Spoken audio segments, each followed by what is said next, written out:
Rips Norton truth, right?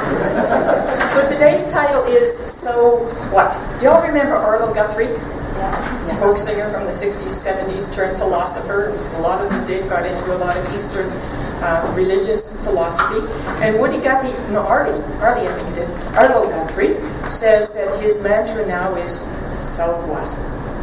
And I like that. It's like, when we get all caught up in stuff that's going on and the way things are, and we get all nervous and worried about it, and if we just sit down and say, so what? Because what's so is just what's so. This is so, and we add the what to it. We add the meaning to it. We add the things to worry about it.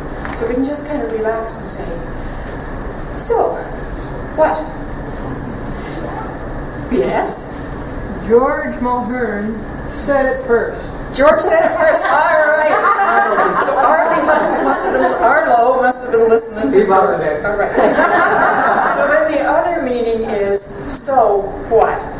S-O-W. What we sow, we reap. Right? The Bible tells us that. As you sow, so shall you reap. So what we're sowing in our lives is the seeds that we're sowing are the thoughts that we think. That's what grows the experience. That's our whole teaching, right? So as we think, that's what we sow. Bernie Siegel, who does a lot of work with what he calls exceptional cancer patients, does a lot of visualize and mind-body connection works. And he tells the story of a young man who loved to play the violin. But his parents, as good and dutiful parents often do, convinced him that he should be a lawyer instead, because then he would always have a job and he would always be safe and secure and had a supply of money, and they could be proud of him, right? So he became a lawyer, and at age 40 he was diagnosed with a brain tumor and told he had about a year to live. So, what did he do with that? He said, if I've got a year to live, I'm going to spend that year playing my violin. He played his violin. A year later, he had a full-time paying job with an orchestra, and his brain tumor was gone. So that's the kind of stuff that can happen when we become conscious of our thinking and what we're doing, and doing what we love to do. Judy and I were having pedicures the other day. And they have these wonderful massage chairs. So we're having our feet done and we're massaging, and they had the TV on, and it was Dr. Oz, and he had a Yanela Van Zandt on. And she was working with a woman from the audience who suffered from migraine headaches. And she agreed to work with this woman on behalf of half of all of the women in the audience who suffered from migraine headaches. And the way she treated this woman's migraine headache, she looked her dead in the eye, and the Yanela doesn't mess around. She said, tell me what it is that you don't want me to know. What's that thing that you don't want anybody to find out? Because that's what it is that's being stored in your mind and manifesting as migraine headaches. Now, what a simple truth that is. What is it you don't want anybody to know? And specifically ourselves. What is the truth that we're hiding from ourselves? Because that's going to show up as illness of our bodies or of our affairs. It's going to show up as disease, dis-ease. What are we uneasy about? What are we keeping to ourselves? So one thing we're always teaching here is be here now. Sheila's reading this morning is be here now. We know that this is the only time we can work. We know there's nothing we can do about the events and the hurts and the circumstances, whatever it is in our past. Our past is gone. We can't do anything about that. We can't do anything about our future either, really. All we can do is work in the now. And so it's really hard sometimes to keep present in the now, because we want to regret the past or worry about the future, don't we? Anybody? So we need to keep present in the now. There is nothing we can do about past events and circumstances, but there is something we can do about the effects of our past events and circumstances. Because if we're still being affected by it, that means we've brought the effects into the now. We're carrying them right along in the now. And now is our moment of power. Now is where we work. So we can work on the effects of whatever happened in the past, whatever it was. We can always choose how much we'll be affected by that and how we'll be affected by that. So it's very important as we work along our path of personal awareness and growth to be complete with our past. To be complete with our past. Now, in this case, the word complete doesn't mean over with, ended, or done. It means being whole with it. Being whole with it. It's wholeness. So if we want to be complete with our dysfunctional family, it does not mean that we're going to change our dysfunctional family into a functional family. Good luck on that. What it means is that we allow our family to be the way our family is. That's how you get complete with your family. You allow it to be. You let it be. You're whole with it. I'm okay with it. My family is my family and I'm me. So I can think of a couple of ways to become complete. And the first one is to communicate. And to communicate what's the truth for you. Not what's the truth for anybody else. So often when we communicate, we want to tell people what they should be doing. Ever done that? But our communication is always from ourselves. And our culture is not very good at communication, really, because the key to communication is simply getting it. Just getting it. But we don't just get it, do we? We fix it. Or we fix the person telling it. Or we fix the person hearing it. We want to fix things all the time. But our communication needs to be our truth. And it's, just straight, simple words. It doesn't have to be the wisdom of the ages that they're going to pass down for 3 generations and say, my grandmother said this. It definitely doesn't need to be accusing somebody else. What it needs to be is speaking our own truth. And especially true if you're the receiver. You need to just get it. When somebody tells you stuff, do you ever try and fix them up? Tell them what's wrong with what they're thinking and that they shouldn't feel that way?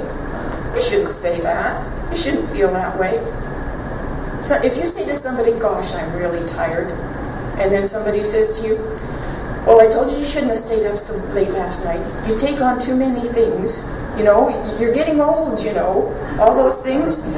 Does that make you feel complete and heard? But if you say to somebody, gosh, I'm tired, and they come over and give you a hug, you got heard, didn't you? So that's the trick for receiving communication, is just get it. Don't try and fix it. We're always so wise, we love to be wise. Just get it. And that way we get some resolution and we feel complete. So complete communication is just getting it, just allowing the person to say what they say and feel what they feel and being whole with it. Just get it. And let them know that you got it. The hug will do that. So if you really want somebody to get something and that person's not willing to get it, and if you ever really need to communicate to somebody who is not willing to be communicated with, you can still do it. You can ask a really close friend to sort of role play if you want, but you can always go tell it to God. Now, God is not the guy we were told about as the kids. The guy who's going to fix everything and tell us how to fix this and tell us what's wrong and dole out punishment and all that stuff. No. God just gets it. And God stands by with spiritual hugs, metaphysical hugs. Because God, quite frankly, doesn't care if we stayed up too late last night or if we took on too much. The infinite intelligence that we call God knows that we're going to learn from it whatever we did. So it's perfectly fine with God. So God ain't ever going to fix us. So if there's something we need to communicate, we know that we can go within and communicate to that. And when we go within and connect with that infinite mind, infinite intelligence, the one, we know that the person that we need to communicate is in there too. Maybe not the physical body, the shell that they walk around this earth with, but their heart, their spirit, their soul is one in that universal mind. And so once it's communicated into the universal mind, we can choose to be complete with that. But so often we want to make sure the other guy knows that they're really the cause of all our problems. So we can just let it go. When we're in communion with that one, and the similarity between the words communication and communion, and communion means together in the one. So we can be complete in our communication. even if the person we think we need to communicate isn't there. And when we communicate, we need to communicate from cause, not from effect. We don't like that very much, do we? So that means it's always the I statement. Instead of saying, look what you did to me. You made me really mad. You got me rip-snorting mad. No. The responsible communication is, when you said that, the response I felt in myself was I felt anger growing. Or something to that effect. Now, the responsibility for the communication, the responsibility for the feeling is here. Now the other person doesn't have to defend themselves. Anybody here ever get accused of something and not defend yourself? So when we accuse somebody, they have to defend themselves. When we don't accuse, then they're free to say, oh, I didn't realize that my saying that would offend you. I'm sorry, I won't do it again, or whatever they do. But there's space then to be whole with the communication, to be complete with it, to allow it to just be. So communication is one great way to get complete with our past and with our present. And the other way, of course, is forgiveness. Forgiveness. As long as there's anything that we haven't forgiven, there's a link to our path, to our past. And if we have enough links, what do we have? A chain. Right, so we're chained to our past. Our past totally controls us. So we need to really work on that forgiveness stuff. So definition of forgiveness. To give up resentment against, or the desire to punish. To stop being angry with, to pardon. So do we really give up the desire to punish? When we say, I can forgive you, but I can't forget. Why is it we're not forgetting? Why are we holding on to that? I think it's just in case sometime in the future we just might find the opportunity to punish you. To give up the desire to punish. To give up all claim to punish or exact penalty for. But that's really, really hard, isn't it? We really want to be able to reserve that right to penalize somebody.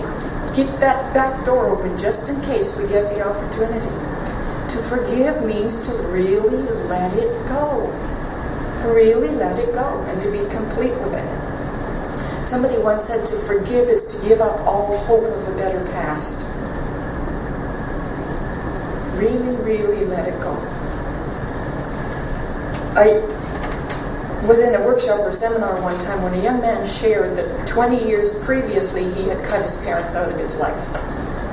That's it. He was going to pay them back for all the stuff he'd done to them. And during the workshop he had the realization that he actually hadn't paid anybody back. What he'd done was created for himself 20 years of a life without parents. And he shared that what he was most angry with his parents for is that they never showed him that they loved him. And he said during the workshop he'd become aware that when he said, my parents don't show me that they love me, he had the understanding that they do love him. You see the irony of that? So you couldn't be angry with them for not showing them that they love you if you didn't know they love you. So it could be that, the way your father shows you he loves you is that he doesn't say it. And can we be all right with that? Can we allow our parents to do that? A relationship with our parents is the basis of all our relationships. It's the foundation that we build everything else upon. So it's really smart to get complete with that. And again, by complete, I don't mean necessarily we change anything. We let it be. We complete with it. And a lot of us have unfinished business around that, don't we? A lot of us spend a lot of time resenting our parents or trying really, really hard to be not like our parents. And guess what? When you're not being your parents, guess who's totally dominating your life still? So are you okay with the fact that you're like your parents sometimes? Can you be okay with that? Can you be complete with that? Can you be at peace with that? Just allow it to be. And can you allow your parents to have flaws and be the way they are? You know, we all have instinctively a huge urge to love our parents. We really want to love our parents. Otherwise, why would we be so concerned that they're not perfect? We really want to love them. And the only way to love them is to love them the way they are. To let them be the way they are. Complete and perfect and whole with them, whatever it is. So, we have to forgive our parents because most of us, you know, we were loved conditionally at best. When I was growing up, nobody ever heard the term unconditional love, let alone knew what it meant, let alone was able to practice it. Come on, our parents had parents too. You know, they did the best they know, and we weren't loved conditionally. And for the most part, most of us are still loved conditionally, and we still have conditions on our love. You know, we do. I'll love you unless you do this to me. You know, so we were not loved unconditionally. So our parents did the very best they knew how to do with the learning and the history and the background they had. So it's really important to let go of that, forgive them so that we can give ourselves that unconditional love that we didn't get. Because now our whole humanity's come along and we know that there is such a thing as unconditional love, as pure acceptance. And if anybody can do it, it's us. Because most of the people out there don't even know it's possible. We're here. We're learning. We've understood that that's possible. So we set that as a possibility for ourselves. And then when we can love our parents and allow them to be, now we're free to be present in the other relationships instead of what we have in our life, instead of reenacting and dramatizing the problem.